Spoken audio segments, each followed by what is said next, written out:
morning, this is Dry Creek Canyon, and I'm going to break here to talk some anime. Bakano.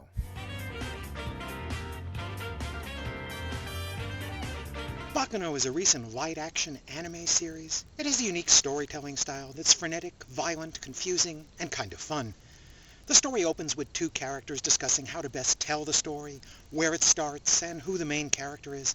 It soon becomes clear that there really is no one starting point and no one single character. In fact, there's no one single story. Most of the anime takes place in the US, and it jumps around between events in 1930 and 1932. That's the Great Depression. But unlike today's depression, if anyone needed a stiff drink to deal with hard times back then, they couldn't get one because it was also prohibition. This is the world of the bootleggers, liquor runners, speakeasies, and the gangsters that came with them. And Chicago is that world's capital. A couple of dozen characters wander through the story, crossing paths with others at different times. You get a sense for how many characters there are when the high-energy opening credits identify no fewer than 17 of them by name, and that still doesn't include everyone who's involved. That makes this anime hard to discuss because I can't really focus on any one character or storyline. Events will finally reach a climax one night aboard a train traveling from Chicago to New York, the Flying Pussyfoot. I'd ask if anyone remembered when trains had names just like ships do, such as the Gulf Wind, the Silver Comet, the Peoria Rocket, and the Heartland Flyer. It might be easier to ask if anyone still remembers passenger trains. There are half a dozen plots tangling up each other in Bakano. One concerns a pair of light-hearted thieves, a sort of Bonnie and Clyde meet Robin Hood. They are also not the quickest engines on the track.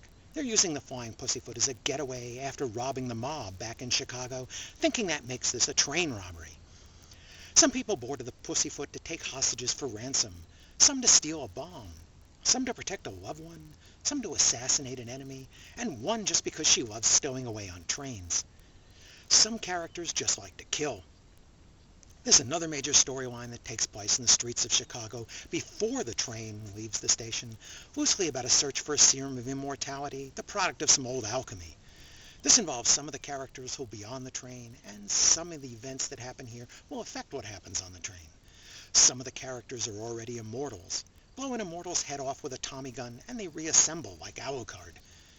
This story isn't told before the later events on the train, but instead it's just shuffled into the deck, a bunch of flashbacks and jumping around in time. There are half a dozen other times and storylines that are mixed in with this, and if that isn't enough, both Chicago and the Flying Pussyfoot are large enough that events can happen at the same time in different places. The anime jumps around between all these interwoven stories, fragmented flashbacks intercut with wild abandon. It's as if someone dropped all the storyboards and didn't bother to sort them all back into order. It makes for a confusing, fragmented tale that only begins to weave a coherent tapestry towards the end. And yet, it's that plot jumping that provides the story with much of its mystery, energy, and fun. All these tales have a light tone, certainly not a comedy, but not a serious drama either, and it's awfully violent. Bakano can't be separated from this choppy, multi-path storytelling style. But if you're willing to let the early parts of the story just wash over you without insisting exactly what's going on or who's who, it turns into a really fun ride.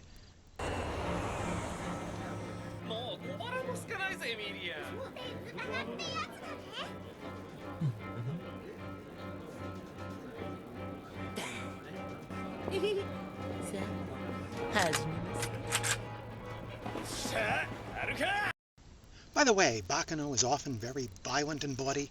There's plenty of guns and knives, shooting, stabbings, torture, dismemberment, and bloody mayhem. Google translated the Italian word Bakano as noise, rowdiness, turmoil.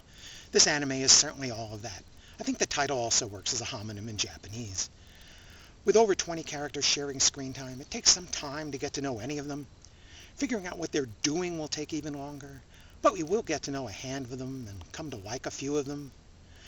Bakano is directed by Takahiro Mori, who previously helmed Hellgirl. It's based on some light novels by Ryogo Narita. The anime series continuity and scriptwriting is credited Noboru Takagi, who I suppose is responsible for keeping all the threads of this hyperactive story straight. The artwork in Bakano is modestly interesting. The character designs are fairly ordinary. I found it hard to tell some of the gangsters apart since they all wear the same style clothing and hats and hairstyles. But the scenes are composed in interesting ways, and the buildings, trains, and streets of Chicago are surprisingly detailed for a TV show and steeped in a lot of shadows. Also, the artists have chosen some unusual viewing angles for their story. The animation in many of the action scenes is fast and smooth, though the exposition is pretty standard lip stabbing. As if the fast-paced, huge cast and parallel storylines and quick jumps in time weren't enough to keep us busy, the animators insist on crossing the stage line to give us even more disoriented. Start with an interesting establishing shot looking down from the ceiling of the Flying Pussyfoot's dining car. On the train, high, low, and tight shots emphasize the cramped space inside the cars. Usually, shots of this sort of conversation would stay on one side of the stage line, but here it swings around to the far side, and then it swings around again. Just another trick to add a little bit to the confusion. And in the passenger stateroom, a set of tight shots keeps us cramped while it crosses the line. The stage line isn't one of those absolute rules of cinema, like always take off the lens cap. It's more a guideline. By jumping shots around this way, Baccano keeps us from feeling comfortable even in the long conversations.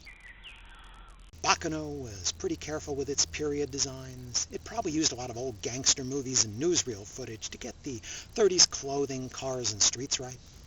In a quick shot set in California, they even had the old sign of Los Angeles hillsides reading Hollywoodland. But one of those trivia things old geezers notice, in the final episode, there are a lot of flags hanging in old New York. They knew not to use the 50-star flag back in 1932, but for some reason they picked the 49-star flag.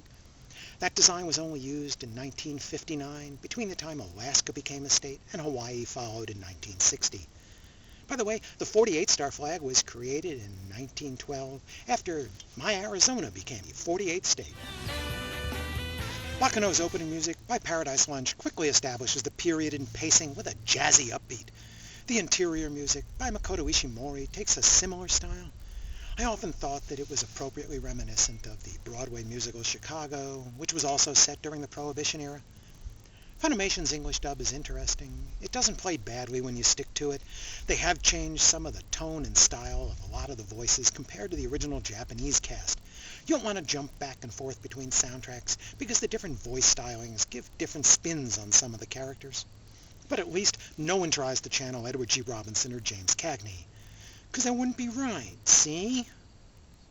I give Baccano 4 stars. I found it a lot of fast-paced, violent, and chaotic fun. It took me a while to get used to its non-linear style of storytelling and the huge cast of characters, but it did deliver an entertaining ride and some satisfying conclusions. Funimation has released the 16 episodes of Baccano in the US on a set of 4 DVDs.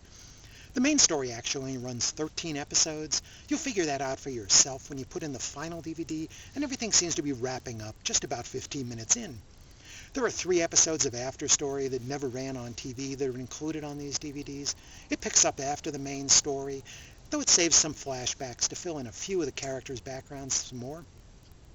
Each of Funimation's DVDs has 1 episode with a commentary track by the English ADR director and a couple of the voice actors. Thanks for listening.